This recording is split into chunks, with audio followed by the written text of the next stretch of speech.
Hello and you're very welcome to The Contact Book, the show where we look back at the life and times of our guests with a little bit of help from those who know them best.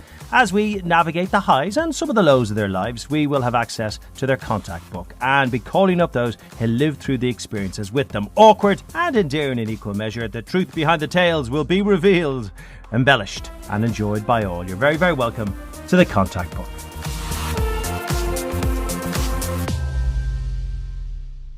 And I'm very, very excited about our guest today because he is one of the nicest people I've ever met in the world of sport. He's also one of the most accomplished players I know in the world game.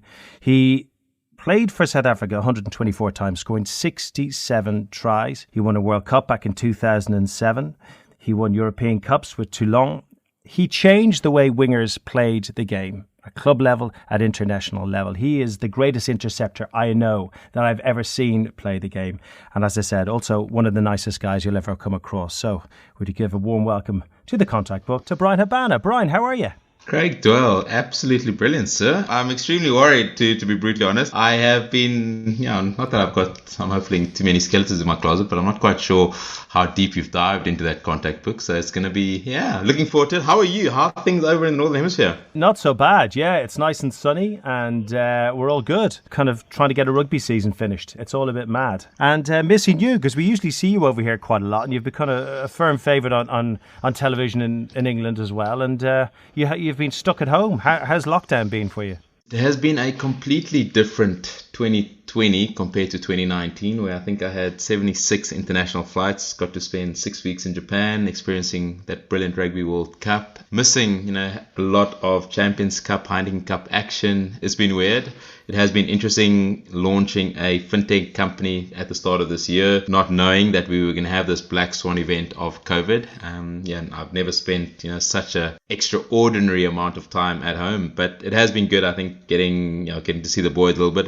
My wife did tell me that I have thrown out their routine because apparently when I'm not here, their routine is much better. So I'm not sure if that's a good thing or a bad thing. It's been different, not quite winning championships or aiming towards scoring tries. I've been horrible from a training perspective as well, which has made things a little bit different. Yeah, no racing cheetahs these days. Maybe just racing a kind of food cart. Is that where you're at? No, more like racing tortoises or like 4-year-olds, just to make myself feel good at the moment. It's been really nice because I've known you a long time, but I've never kind of deep dive into your life and where it all began because we have kind of a nice chat on the side of pitches and the like. Yeah. But it was really interesting to see where your interest in rugby came from because you were all into football. That was your thing, wasn't it? And wrestling, of all things, and cricket.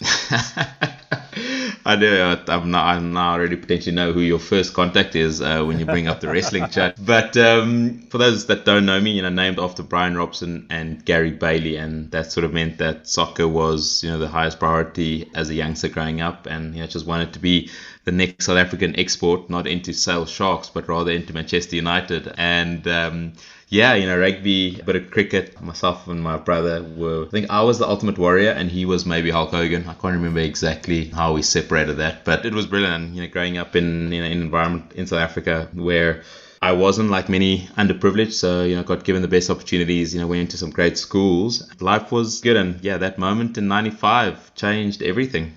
So 1995, the Rugby World Cup is in South Africa and you go on a bit of a road trip with your dad, a 2,800 kilometre round trip to go and see South Africa play Australia. But it was hugely significant for you. Tell us why.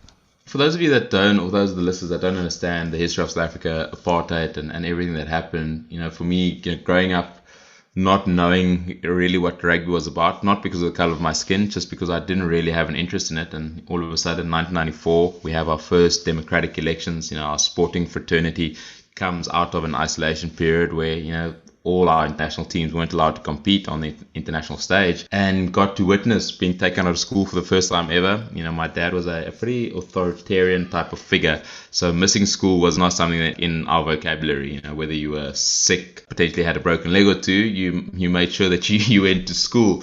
So I think getting taken out of school for the first time ever as an 12-year-old youngster and going on this road trip to get to experience something that I had had at that point no real indication, but getting to see this group of men beat the then world champions Australia at Newlands, seeing grown men cry with this newly painted democratic flag on their faces was a pretty surreal experience, and started slowly but surely igniting a fire that allowed a 12-year-old kid at that stage to want to start doing the same, want to start making an impact. And pretty significant moment because it really started me seeing things a little bit differently. And in terms of how you saw white South Africa and black South Africa kind of merge together, there was a moment your dad had in the stands which seemed to have quite an impact on you. Yeah, definitely. This contact book is already opening up pretty effectively, I see.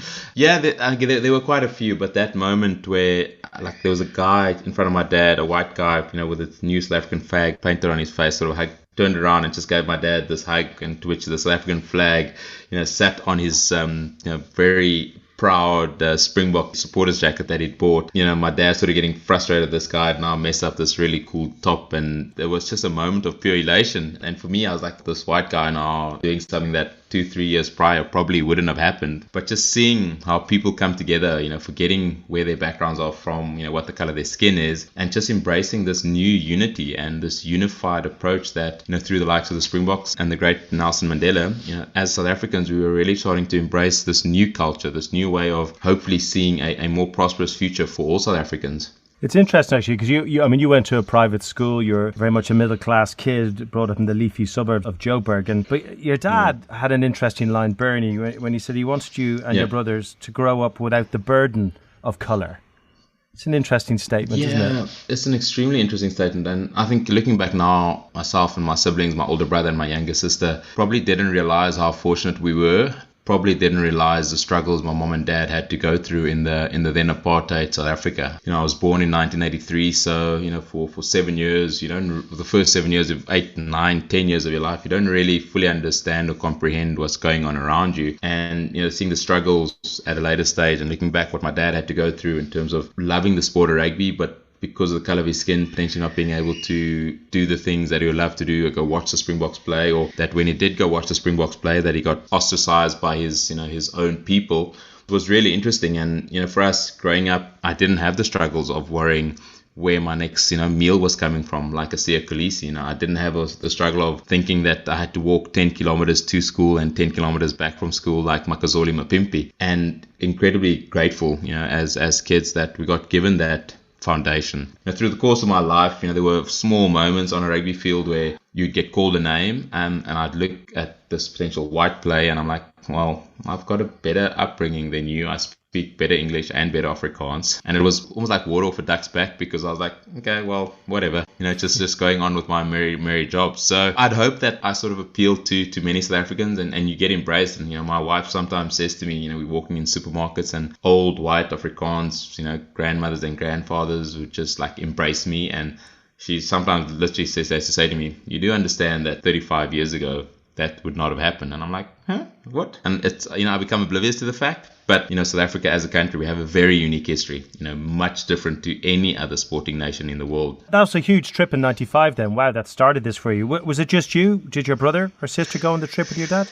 Yeah, so no, it was just me. I'm not quite sure. Right. That's not really fair, is it? Yeah, a lot of people call it middle child syndrome. The sort of saying or the constant joke in our family goes that my brother got all the looks, my sister got all the brains, and then I got everything else. Well, I'm sure your brother's very, very upset. Things like that don't leave. I tell you what, I think this is the first time we dive into the contact book, and I think we should call your brother Brad. Now, Brad is in Qatar, so let's give him a call now anyway, and hopefully he's available, because it's time that you settle this whole thing. I bet you that sat with him for years. In fact, he never made it over to that World Cup. So, Brad, say hello to your little brother. Thanks for saying little, although he's bigger than me. Much bigger around the midriff at the moment than Brad.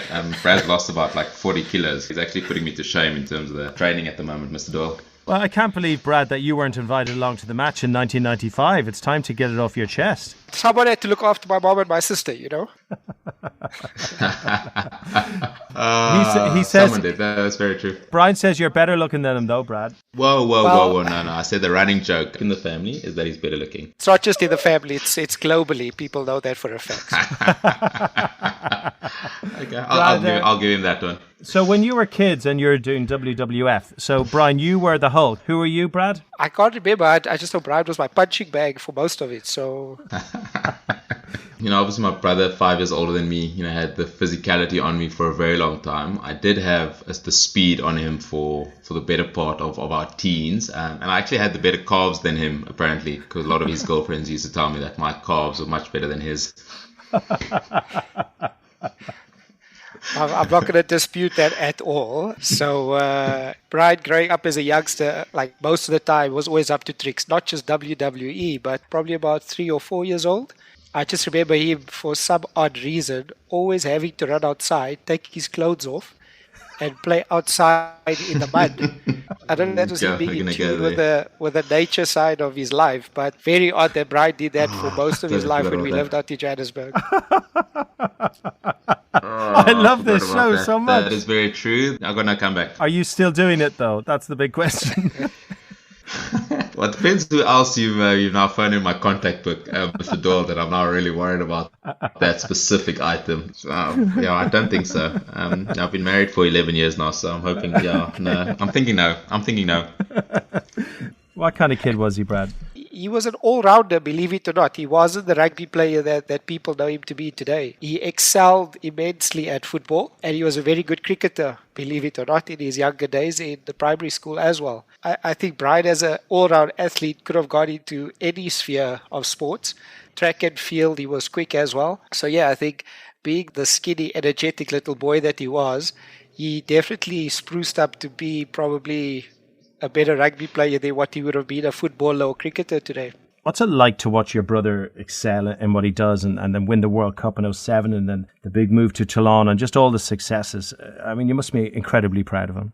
It's still surreal to be able to know that he's been able to achieve so many milestones in his life. Not just World Cups, but Super Rugby tournaments, the leagues in Toulon, the Currie Cups that he's won, and I suppose the manner in which he's made some of those victories. 2007, he scored in the 82nd or 83rd minute to win the first Super Rugby trophy for the Blue Bulls. That's something people still talk about today. Then there was 2007, where he was the highest try scorer in that World Cup. And there's just many, many milestones that people can look back and go, wow, what a player he was. A really special moment, if I look back at growing up and what I was able to achieve, I think it was for my first test match, and it was really weird how it worked out.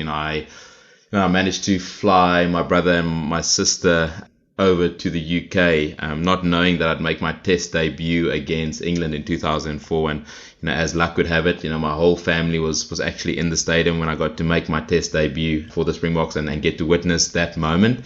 And I think the reason I did stuff like that was because without them, without the foundations that they laid, without the support they gave me, I definitely wouldn't not only have been the rugby player I am today, but the person I've become. And all families have their ups and downs, but I think the one thing that I felt that no matter where I was in the world, I had always got the support from those closest to me. Those bonds are still firm, which I think we're incredibly grateful for.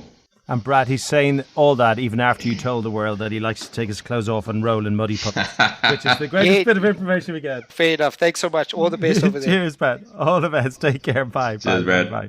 So you're in school and you've found a love for rugby thanks to your trip to see the South Africa play in the World Cup. And then you go to university. And this is the tricky part of most sports people's career, isn't it? Because that age, they go to university and they discover, the other fun in life, booze and dating and all those kind of things. So how did you cope with that lifestyle? I loved every minute of it, and I think it formed the proper foundations of not only my rugby journey went, but potentially some of the long-term friends we've made and the relationships that we formed.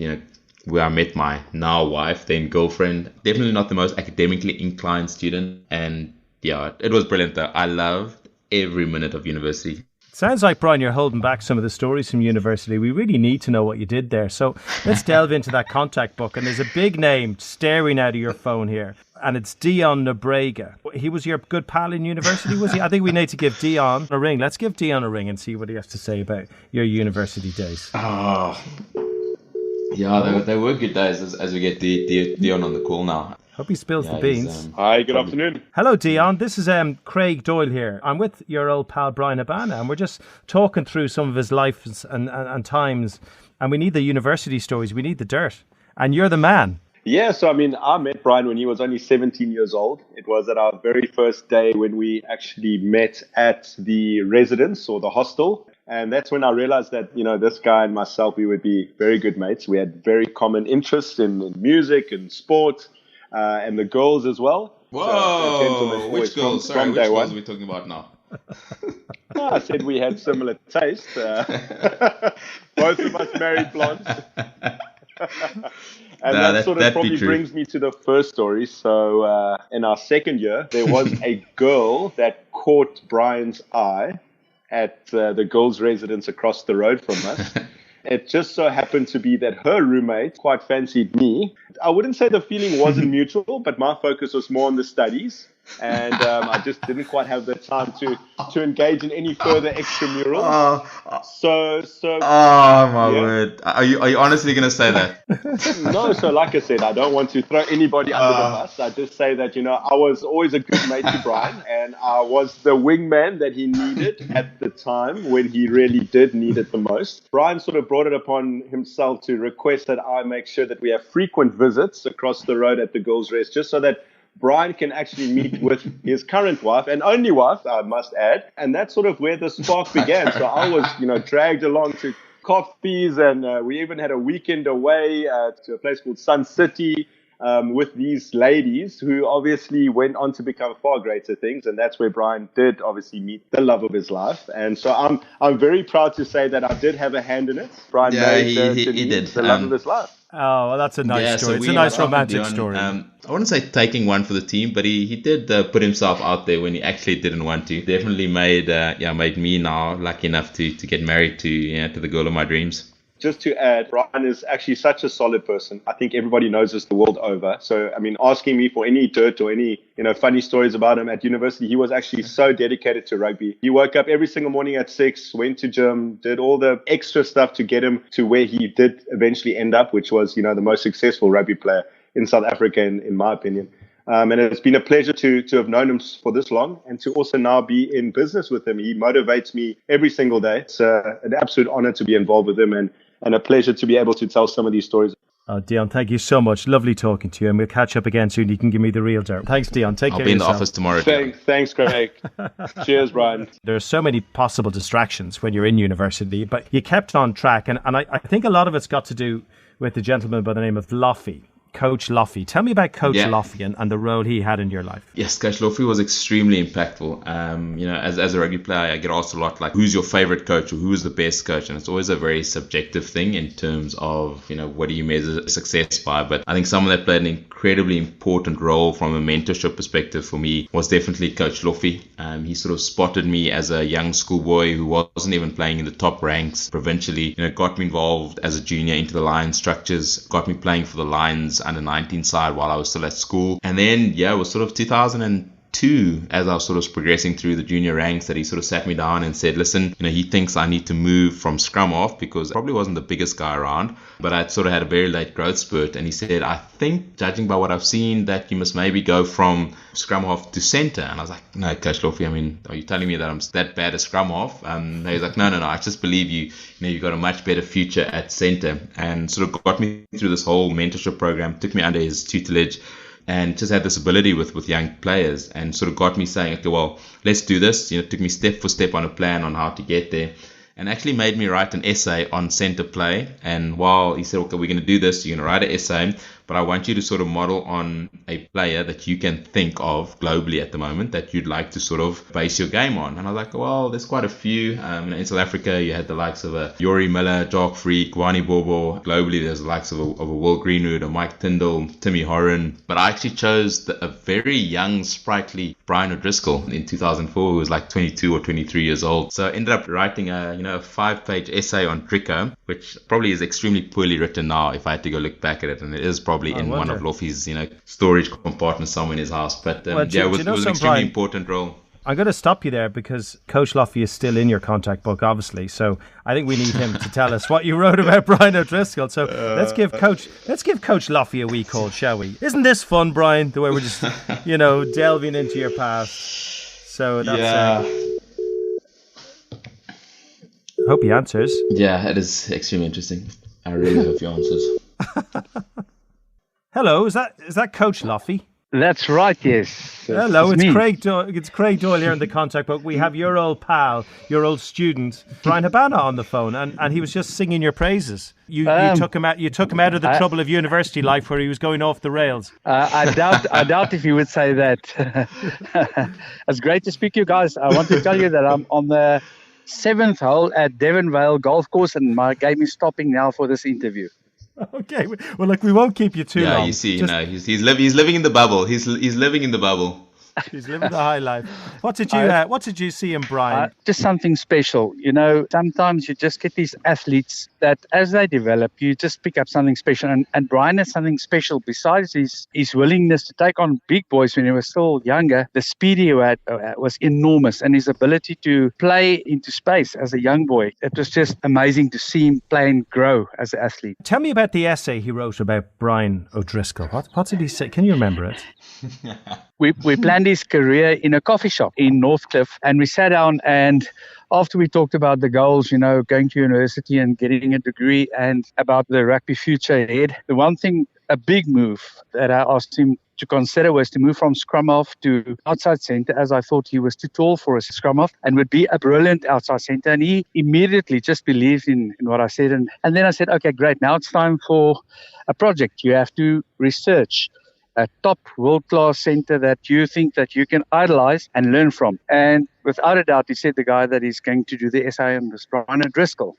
And a week after that, I received this document. I think it was about 5 pages with pictures. And he started off with Brian's history as a young boy, where he's born, his family, his schooling career, his rugby career. And then he got to his strengths. And the one thing that I remember that stood out for me was before he identified Brian's ability as a centre, he identified Brian's leadership futures, and also mentioned that he was a leader wherever he was in a leadership position, and that the players respected him. And then we went to his game, and what I can remember was wherever Bryan had an influence, there was probably victory. Victory was a word that came out. And he also talked about his ability to distribute the ball, not always be the fancy one, but always playing the people around him into better positions. And everything that I just mentioned, Bryan took, and he took it to heart. And the way his career developed, you could have seen that these were solid foundations that he had in place. Well, it's kind of, we know Bryan quite well, and I think Bryan, we need to talk to Bryan O'Driscoll about this. The fact that you actually wrote an essay about him. It's just, let me get him on. No, we really do. I'm giving him a call here. Let's see if he mightn't answer. He's a busy man. Hey, Draco, how are you? It's Craig here. And I got Bryan Habana on one line. I got Coach Loffy on the other, and we now know the details of the famous essay. Hello, Coach Loffy and Bryan Habana. How are you? They're all saying hello to you here. Great to hear you. So basically, the word is, Bryan, that Bryan Habana did an essay all about where you're from, your family, where you live. He kind of stalked you, by the sounds of it. I'd love to know how much of that information he's actually retained in his head. Or was it like swatting for an exam? It only holds for 24 hours. While we have you, Bryan, just give us a word, because I know you're probably also playing golf like Coach Loffy here. But give us a word on Bryan and Bryan as a player. And we stood side by side when we saw Toulon beat Leinster a few years ago in the Heineken Cup, and it was just a classic Bryan Habana intercept try and an Ian Madigan pass. And I remember you saying that's just his beauty. He is the best in the world at that kind of play. He kind of rewrote wing play, didn't he? No, he totally did. He was I think it would be unfair to say the ultimate poacher. I just think, it's rare enough that you're able to marry, finishing prowess with someone that has an ability to read the game as well. And when you partner the two of them together, you get a rare combination. And that's what Bryan Habana had.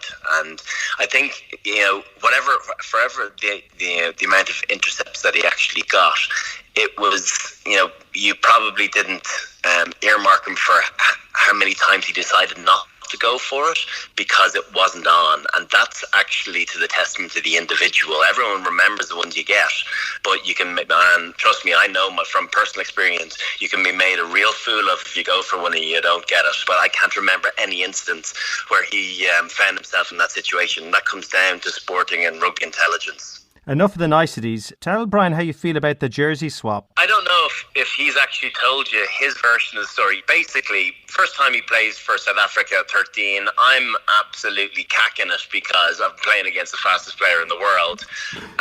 So even though I've got a few years experience on him, I'm thinking I'm going to have my work cut out. Anyway, they were wearing some centenary jersey, I believe, and we were wearing the white jersey, which is unusual for us. We don't tend to get to wear the white jersey an awful lot. But anyway, we managed to win the game in Lansdowne Road. And I said, he's a young guy, starting out sort of in the infancy of his career. I'll do the right thing and I'll go into the dressing room and swap my jersey. So I kind of say goodbye to the lads and try and set the tone going, listen, we should be swapping jerseys. So I go in and I go, listen, any chance of swapping the jersey? Sort of a thing we do in rugby tradition. And I was told in no uncertain terms, well, to be honest with you, that this is kind of a special jersey, so I can't swap it. So then I had to walk back into my dressing room, my tail between my legs, and the lads were like, how come you still got the Irish jersey on? There was a bit of confusion, and I was trying to make up an excuse as to why I had been absolutely smoked by one Mr. Habana. So he tried to tell me that he attempted to get the jersey to me at a later stage, but I don't know. I'm not falling for it. Drico, on that, I'm going to let you go and go back to your golf. It's only a 3-footer, lads. Come on, you got to give that. Come on, don't give him the puss. See you, bye. There you go. Dangerous old show, this, isn't it, Bryan? Coach Loughy, thank you so much for your time today. Really good to get back to your golf.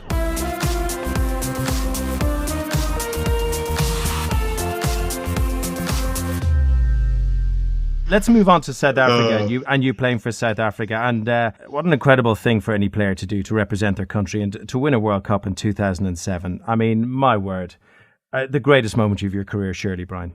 A special moment. I wouldn't call it my greatest. I think the greatest moment for me, and I get asked the question quite a bit, Craig, looking back in my career, I think the first opportunity I got to to wear the Springbok colours for the first time in 2004, against the then world champions England at the home of rugby, Twickenham, scored a try with my first touch in international rugby.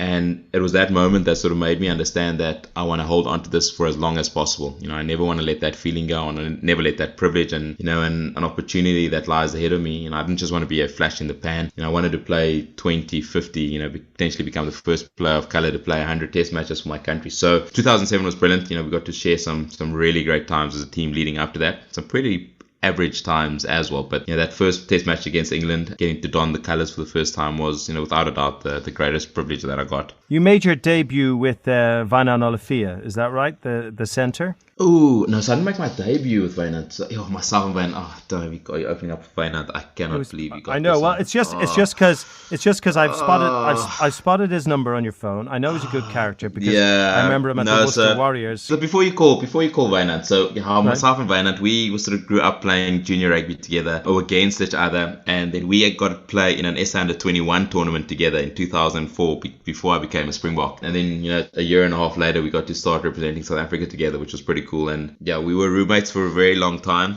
So I really hope that those skeletons marvelous. That's double bonus. Let's get Wynand on, shall we? Because to get a roommate is a real treat. So let's ring up Wynand, and I just want roommate stories. I don't care about rugby anymore.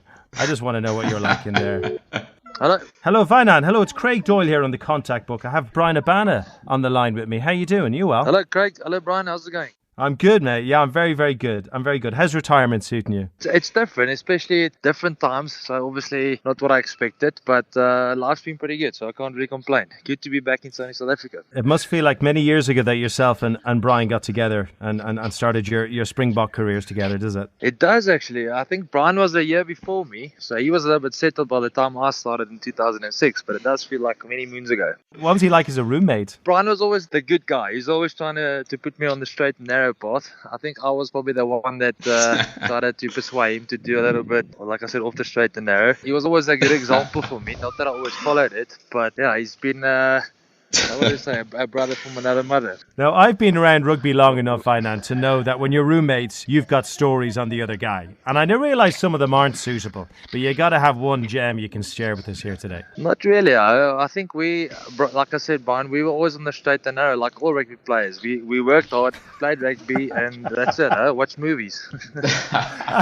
I actually think there's one. We were sitting in Brisbane in 2006, and for some other reason, Bryan sort of was on his laptop, and I decided to take an afternoon siesta, and I felt my phone ring.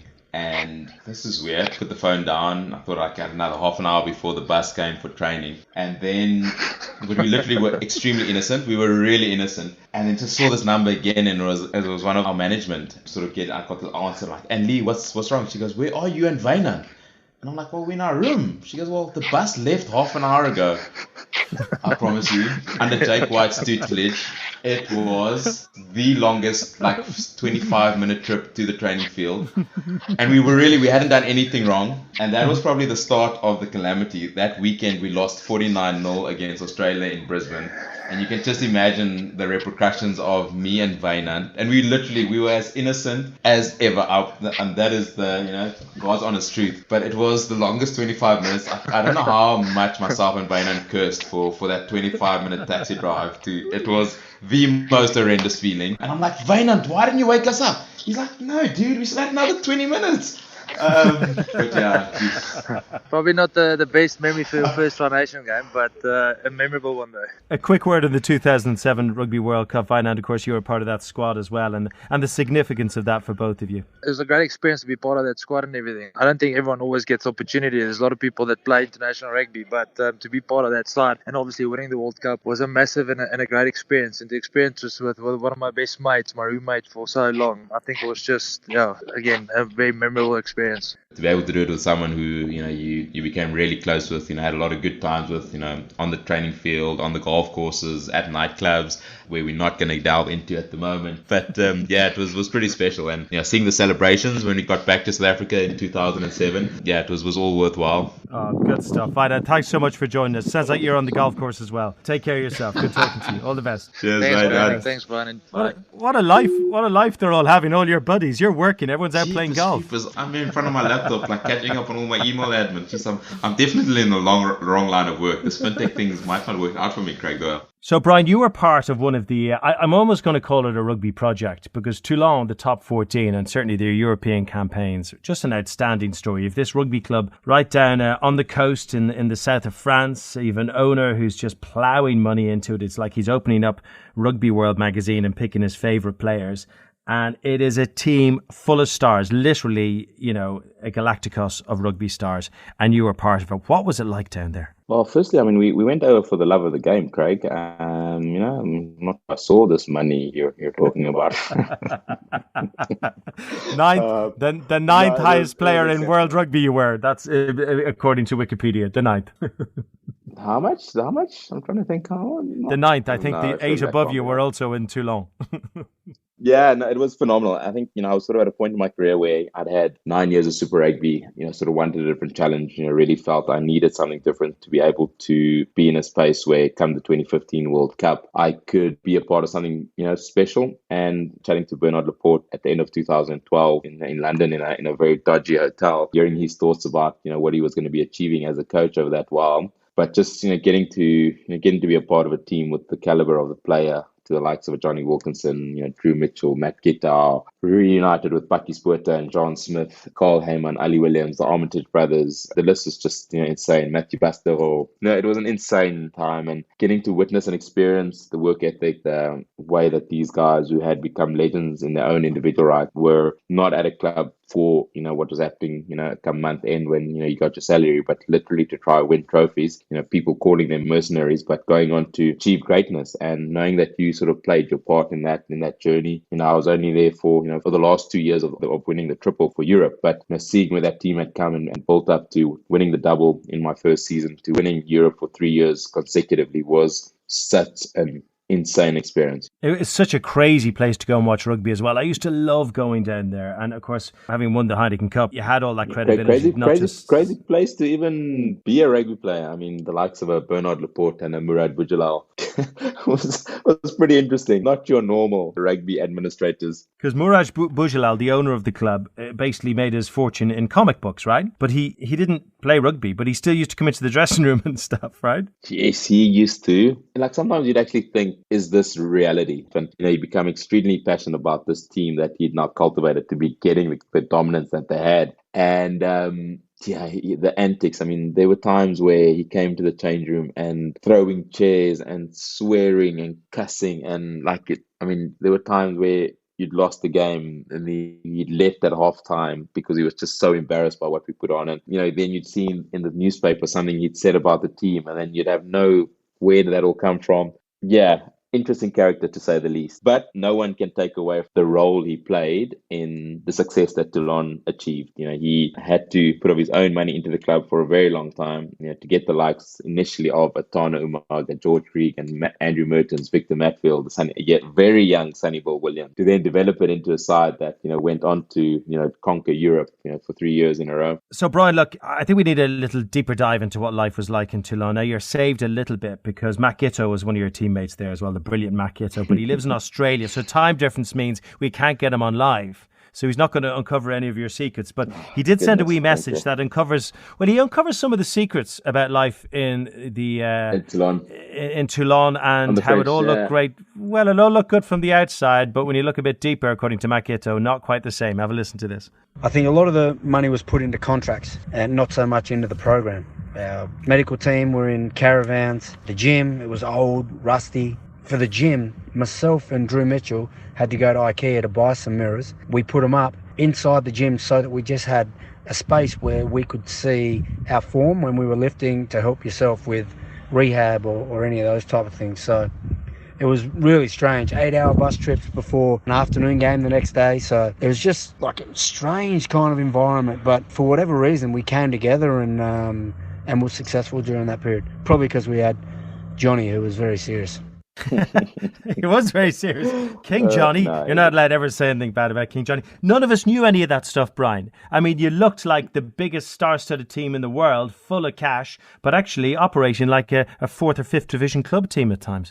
I have no idea until this day how we achieved what we did. If you potentially saw what was happening, in the gym, in the medical physio room. So guys like Drew and Matt, who are probably of the game's most incredible characters. They played insanely hard off the field, but the work ethic that someone like Gitz had was phenomenal. He bought a mirror and we ripped him to shreds when he bought that mirror at Ikea, thinking that he was just trying to show off and his leanness. But he literally did it so that he was making sure that his form was right and that he was constantly improving himself. Also gave Johnny many an uphill battle. I'll never forget the one night they had this thing where they'd invite Johnny to dinner every other week or like once a month, and Johnny Wilkinson, the Sir Johnny, and Drew and Gitz pitched up at this restaurant in full black tie, like literally full black tie, and Johnny arrives in his training tracksuit and sneakers and absolutely feels like the world needs to be swallowed in. And that was just Drew and Gitz. They were phenomenal. I think in team value, Drew Mitchell just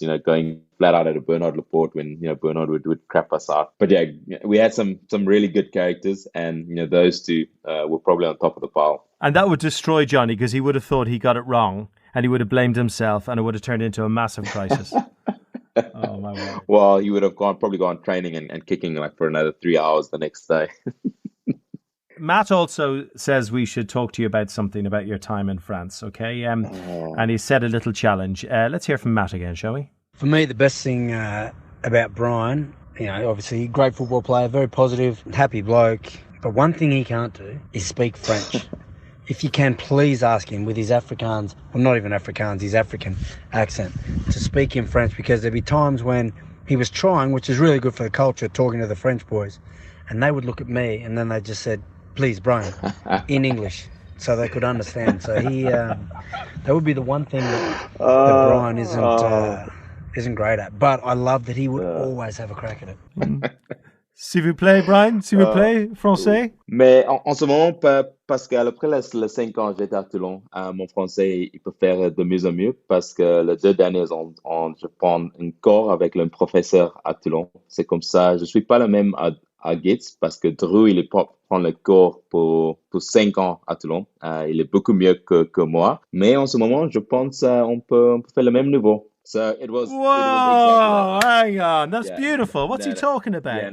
no, no. It is now beautiful, but so when you think you're good at something and you like just go flat out and you like, "Yeah, I've done it well," and it was exactly like, and I would feel like the biggest tit in the room, and I'd like really give this a go. I thought I'd have it, and then I'd give it a go, and like all the French guys would literally look at Gitz or Johnny and say, what is he trying to say? Is he speaking franglais or what? Like we're not understanding this dialect. Is it like Arabic? So I gave it a crack and it didn't. Yeah. So the first 3 years I was horrible, and Git was actually amazing. I talk about his, him playing extremely hard and being one of the characters, but he was honestly one of the most diligent blokes I'd ever met, and he sort of portrays this, always fun, always, not worrying about anything.